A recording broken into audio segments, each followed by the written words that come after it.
எங்கள் இதுலேருந்து நானும் அந்த பொண்ணு போகிறோம் நர்சிங் படிக்க.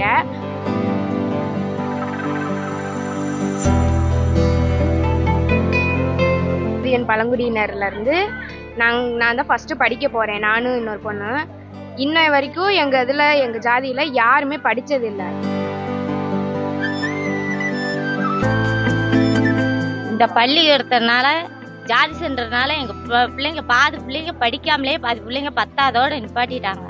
பொண்ணு படிக்காம என் மாதிரி கஷ்டப்படக்கூடாது, என்ன மாதிரி வராம அது நல்லபடியா இருக்கு.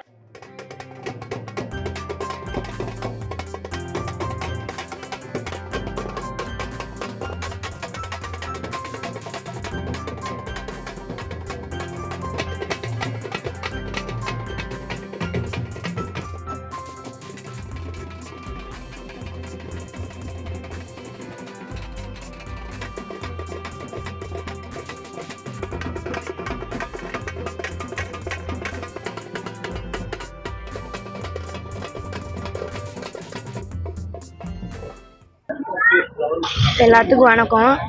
எங்கள் இந்து ஆதியன் பழங்குடியினர்லேருந்து நான் தான் ஃபஸ்ட்டு படிக்க போகிறேன், நானும் இன்னொரு பொண்ணு. இன்ன வரைக்கும் எங்கள் ஜாதியில் யாருமே படித்ததில்லை. எல்லோரும் 10th வரைக்கும் போவாங்க. அடுத்து எல்லோரும் இரும்பு கடைக்கு வேலைக்கு போகிறது, பெரியவங்கெல்லாம் பாட்டில் பொறுக்கிறது, இந்த மாதிரியே போயிட்டுருந்தாங்க. ஃபஸ்ட்டாக எங்கள் இதுலேருந்து நானும் அந்த பொண்ணு போகிறோம் நர்சிங் படிக்க. இதில் போகிறதுல எங்கள் 2 பேர்த்துக்கும் இந்த உலக அளவில் எங்களுக்கு ரொம்ப ஹாப்பியாக இருக்குது. அதை விட எங்கள் ஊருக்கு நாங்கள் நல்லது பண்ணுறோன்னு நினைக்கிறோம். நாங்கள் படித்து எங்களை மாதிரி இன்னும் எத்தனை ஏழை பிள்ளைங்க இருக்காங்களோ, அவங்களால யாருக்கு படிக்க முடியலையோ எல்லாத்துக்கும் நாங்கள் ஹெல்ப் பண்ணுவோம். அவங்களுக்கு நாங்கள் உதாரணமாக இருப்போம். எங்கள் ஊர் பிள்ளைங்களுக்கு நாங்கள் ஃபஸ்ட்டு உதாரணமாக எடுத்துக்காட்டாக இருப்போம். நாங்கள் நல்லா படித்து எங்கள் ஊரோட பெருமையை நாங்கள் காப்போம். சார், என் பொண்ணு ரொம்ப படிக்கிறதுக்கு ரொம்ப நன்றி. இந்த பள்ளி எடுத்ததுனால ஜாதி சென்றதுனால எங்கள் பிள்ளைங்க பாதி பிள்ளைங்க படிக்காமலே பாதி பிள்ளைங்க பத்தாதோடு நிப்பாட்டிட்டாங்க. இந்த இந்தியா வந்ததுலேருந்து அந்த சார் பார்த்து உங்கள் பொண்ணை நான் படிக்க வைக்கிறேம்மா, நர்ஸு வேலைக்கு நான் கூட்டிகிட்டு போகிறேன் அப்படின்னு சொல்லியிருக்காங்க. அதுக்கு முன்னாடி இந்த பிள்ளைங்க பாதி பிள்ளைங்க 10வது வரைக்கும் படித்து எல்லாம் வீட்டில் தான் இருக்காங்க. இந்த ஜாதி சென்றதுனால எங்களுக்கு எதுவுமே கிடைக்கல. இப்போ கூட போய் கேட்டதுக்கு எங்கள் ஜாதி தரமாட்டாங்களாம், வேற சாதி தான் உங்களுக்கு தரோம் அப்படின்னு சொல்லியிருக்காங்க. எங்களுக்கு அந்த சாதியெல்லாம் வேண்டாம், எங்கள் சாதி தான் எங்களுக்கு வேணும் அப்படின்னு நாங்கள் கேட்டுருக்கோம்.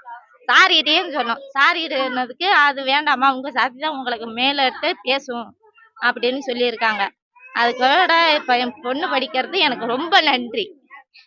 பொண்ணு படிக்காம என் மாதிரி கஷ்டப்படக்கூடாது, என்ன மாதிரி வராம அது நல்லபடியா இருக்கணும். புதுக்கோட்டை மாவட்டம் அன்னவாசல் ஒன்றியம் சிப்காட் பகுதியில் இருக்கக்கூடிய இந்த காமராஜ் நகரை எய்ட் இண்டியா சப்போர்ட் பண்ணிட்டு இருக்கு. அந்த வகையில் இங்கே பொருளாதாரம் ரொம்ப பின்தங்கி இருக்கு. இந்த மக்கள் எஸ்டி இன மக்கள்.